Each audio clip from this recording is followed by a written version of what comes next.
ನನ್ನ ನೆಚ್ಚಿನ ವೀಕ್ಷಕರೇ ಹಾಗೂ ನನ್ನ ಸ್ನೇಹಿತರೆ, ಈಗ ಅದೇ ರೀತಿ ನಮ್ಮ ನೆಚ್ಚಿನ ವಿದ್ಯಾರ್ಥಿ ವೃಂದದವರೇ, ಮಿಶ್ರ ಜೋಡಣೆಯ ಅಕ್ಷರಗಳು ಇದು ಭಾಗ 2. ಇದು ಅಷ್ಟೇ, ಇದು ಮುಂದಿನ ಭಾಗ. ಕರಡಿಯ ಓಟ, ಗಂಟಿಕ್ಕಿದ ಜೋಲು ಮೋರೆ, ನೀರಿನ ಬವಣೆ, ಕರ್ನಾಟಕ, ಹುಣ್ಣಿಮೆಯ ರಾತ್ರಿ. ಸೊ ಬೇರೆ ಬೇರೆ ಶಬ್ದಗಳಲ್ಲಿ ಕೊಡಲಾಗಿದೆ. ಕೆಲವೊಂದು ಓದಿ ಹೇಳುತ್ತೇನೆ. ಬೇಡದ ಸಲಿಗೆ, ಅಲ್ಲಿ ಬೇಡದ ಸಲಿಗೆ ಅಂದರೆ ಅಲ್ಲಿ ಬೇ ಕನ್ನಡ, DA ಇಂಗ್ಲೀಷ್, ದ ಪುನಃ ಕನ್ನಡ. ಲಿಗೆ ಅದು ಇಂಗ್ಲೀಷಲ್ಲಿ ಬರುತ್ತೆ, LIGE. ಅಭಿಮಾನ ಭಂಗ, ಬೆಲ್ಲದ ಮಿಠಾಯಿ, ಅಧಿಕ ಪ್ರಸಂಗ, ಕಾಣದ ಅವತಾರ. ಇಲ್ಲಿ ಊಟಕ್ಕೆ ಬಾರೋ ಮಲ್ಲ ಅಂತೇಳಿ ಅವರ ತಾಯಿ ಮಗನನ್ನು ಕರೀತಾ ಇದ್ದಾರೆ. ಅದಕ್ಕೆ ಅವನು ದೊಡ್ಡ ಬಟ್ಟಲಮ್ಮ, ನನಗೆ ದೊಡ್ಡ ಬಟ್ಟಲಲ್ಲಿ ಊಟ ಮಾಡಬೇಕು, ದೊಡ್ಡ ಬಟ್ಟಲಲ್ಲಿ ಜಾಸ್ತಿ ಬಡಿಸು ಎಂಬ ಅರ್ಥ. ಅದೇ ರೀತಿ ಅನ್ನಕ್ಕೆ ಜಿರಲೆ ಬಿತ್ತು, ಅದು ಅಷ್ಟೇ. ಜಿರಲಿ JI, ಕನ್ನಡ ಮತ್ತು ಇಂಗ್ಲೀಷ್ ಒಟ್ಟಿಗೆ ಮಿಶ್ರ ಮಾಡಿ ಬರೆದಂಥ ಈ ಅಕ್ಷರಗಳು, ಅದರಿಂದ ಶಬ್ದಗಳನ್ನು ಮಾಡಲಾಗಿದೆ. ನೆಕ್ಸ್ಟು, ಆಟಕ್ಕುಂಟು ಲೆಕ್ಕಕ್ಕಿಲ್ಲ, ಲೆಕ್ಕಕ್ಕೆ ಮಾತ್ರ ಇಲ್ಲ. ಆಕರ್ಷಣೀಯ ನಗುಮುಖ. ಸೊ ಇಲ್ಲಿ ಕನ್ನಡದಲ್ಲಿ ಹೇಳೋದಾದ್ರೆ ನಾವು ಕಾನ್ಫಿಡೆಂಟ್ ಸ್ಮೈಲ್ ಅಂದರೆ ನಗುಮುಖ. So smiling face, it will attract everybody. ಅಂದರೆ ಆಕರ್ಷಣೀಯ ಮುಖ ಅಂತ ಹೇಳಿದ್ರೆ ಹಸನ್ಮುಖ ಅಂತ ನಾವು ಹೇಳ್ಬೋದು.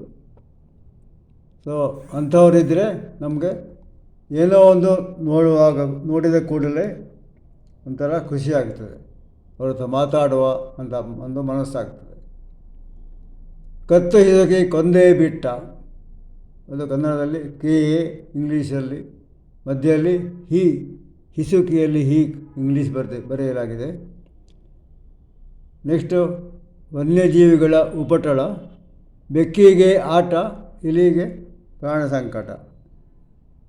ಬೆಕ್ಕಿಗೆ ಆಟ ಆದರೆ ಇಲಿಗೆ ಪ್ರಾಣ ಸಂಕಟ.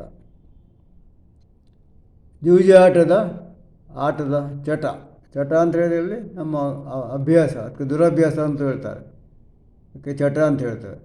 ಸೊ ಹೋಟೆಲಲ್ಲಿ ದೊಡ್ಡ ಇಡ್ಲಿಯ ಹಂಡೆ ಇರ್ತದೆ, ದೊಡ್ಡ ಪಾತ್ರೆಯಲ್ಲಿ, ಅಲ್ಲಿ ಇಲಿ ಬಿದ್ದ ಇಲಿ ಅಂದರೆ ಇಲ್ಲ ಅಂಥೇಳಿ ಆಗೋದಿಲ್ಲ. ಬಹಳ ವರ್ಷಗಳ ಹಿಂದೆ ನಾವು ಕೇಳಿದ್ದೇವೆ, ಹೋಟೆಲಲ್ಲಿ ಇಲಿ ಬಿದ್ದಿತ್ತು ಇಡ್ಲಿ ದೋಸೆಯ ಹಿಟ್ಟಿಗೆ. ಸೊ ಇದು ತುಂಬ ದೊಡ್ಡ ಕಡೆ ದೊಡ್ಡ ಹಂಡೆಗಳಲ್ಲಿ ಮೊದಲಿನ ದಿವಸ ರೆಡಿ ಮಾಡಿರ್ತಾರೆ.